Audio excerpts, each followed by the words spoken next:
Torrential rains wash out roads, wreaking havoc in the Twin Tiers. From Nichols, New York to Rome, Pennsylvania, flash flooding, destroying roads, damaging homes, and forcing evacuations in the middle of the night.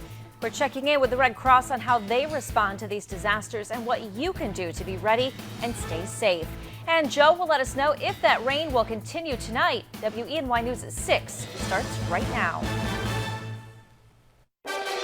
This is WENY News at 6.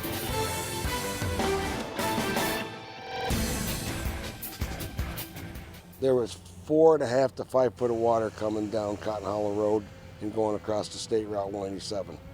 It's very devastating for everybody, including myself. People in both of the Twin Tiers picking up pieces today, assessing damage, starting to clean up after strong storms and flash flooding hit the area overnight. Good evening, I'm Renata Steele. Nick Quattrini has the night off. We have team coverage tonight from across the region showing you how these floods have damaged homes and torn up roads. We begin tonight in Windham Township, Pennsylvania, where WENY's Leanda Rosa spent all day today. She tells us that's where the storm seems to have hit the hardest. So we had people floating down the road in beds this morning. We had people missing. We had people hung up in guardrails, hung up in guy wires, needed to be rescued. Total disaster. Windham Township Supervisor Gail Bowen says he woke up to nearly 5 feet of water rushing past his house down the hill and onto Route 187. Water washed through homes, moved cars and sheds, and tore up roads. Windham Township seeing the brunt of the storm.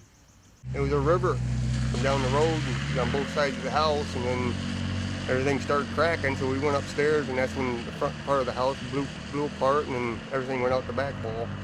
Steve Seymour is one of dozens of people rescued from their homes or cars overnight across the northern and southern tier. There's tons of trees down, lots of bridges are out, guardrails are in the middle of the road, roads are sinking, it's bad. Just a few miles up the road near Nichols, the Wapasending Creek pounded a bridge with debris. So strong, crews were afraid the bridge would fail, something that happened years ago during the flood of 2011. Bowen says flooding and devastation will continue to be a problem unless these creeks get cleaned and fixed soon. We have got to do something in this state to resolve this creek issue. You can dredge the Chesapeake for the rich and famous all day, but if they don't start at the headwaters and work from the headwaters down, they're never going to solve this issue, okay? Enough's enough. Let's get it done. In Windham Township, Leanda Rosa, WENY News. Several teams braved the weather overnight to help those affected in Bradford County by that flash flooding, along with police and emergency management and fire. The American Red Cross joined to help those in need. WENY's Allie Debicki picks up that story. With weak river and watersheds here across the Twin Tiers, the American Red Cross wants to teach you how to stay safe in the event of a flood. Today, along with the help of EMS and police crews in Windham Township, the American Red Cross was there to provide people with necessities like food and water. Even though the Red Cross did not initiate a shelter this afternoon, Disaster Program Manager Steve Luber explained what the procedure entails. So we go out and we just basically look and see what kind of damage there is. Was there a house trailer where it's been shifted or washed down and stuff like that. And then depending upon the damage of the home, depends upon how the assistance gets given out. It's much like the state or federal agencies. The Red Cross believes that it is never too early to be prepared for any disaster scenario. And it really goes to show that about people being prepared for any type of disaster, whether it's a power outage and having a generator, or if it's even you live on a mountain, you'll never get flooded out. Not the case. Some of these folks lived up on hills and they're seeing some damage to their homes and stuff. So everybody should be prepared for that kind of thing. The Red Cross reminds those to always have a plan for all types of damage and to create a kit to help you survive. You should basically your basics, something for food, shelter, and clothing. So you want to kind of keep some emergency blankets in there, whether they're the Mylar blankets that you see, they might be good to carry in a car. Obviously water is good, and you should keep some sort of food that doesn't expire. For more information on safety checklists and how to sign up to volunteer for the Red Cross, log on to WENY.com. Reporting in Windham Township, Allie Debicki, WENY News.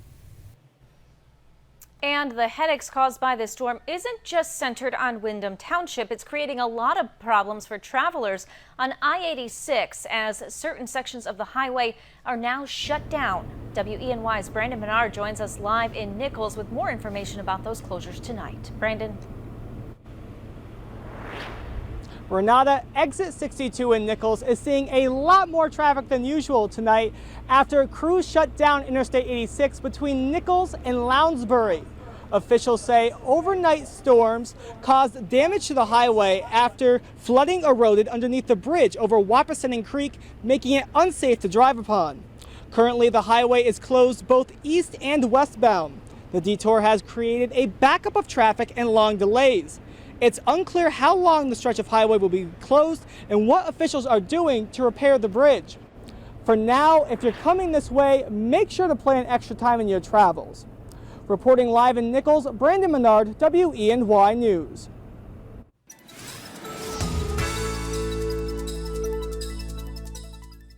Well, unfortunately, as we head into the evening hours, still looking at a flash flooding threat across sections of the viewing area, including northeastern areas of Bradford County, right along the 187 corridor here under that flash flood warning until 7:30 tonight. Still tracking a few showers and thunderstorms heading in that direction. Obviously, with the soils waterlogged, it's not going to take much additional rainfall to cause additional flooding.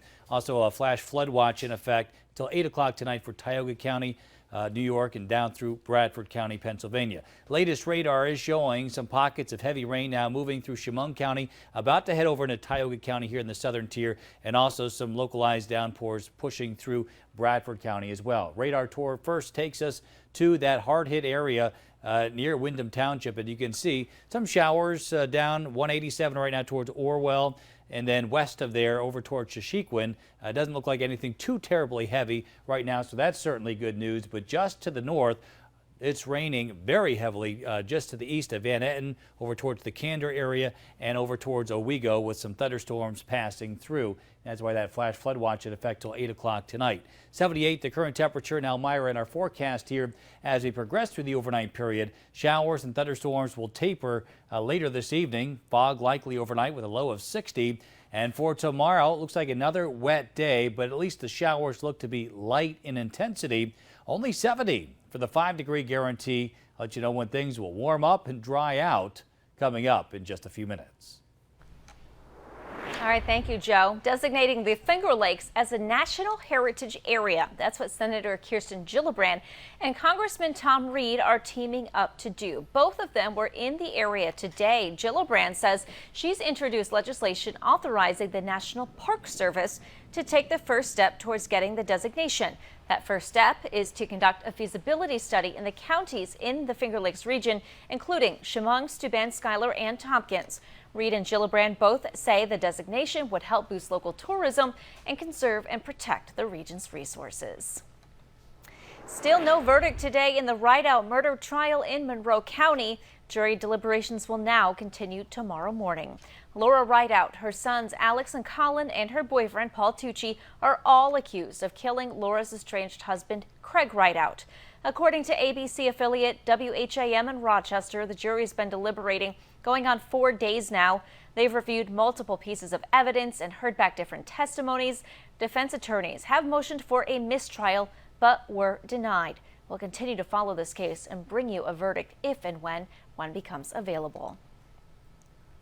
Governor Andrew Cuomo wants to make it easier to register to vote. He's ordered all state agencies to provide voter registration information.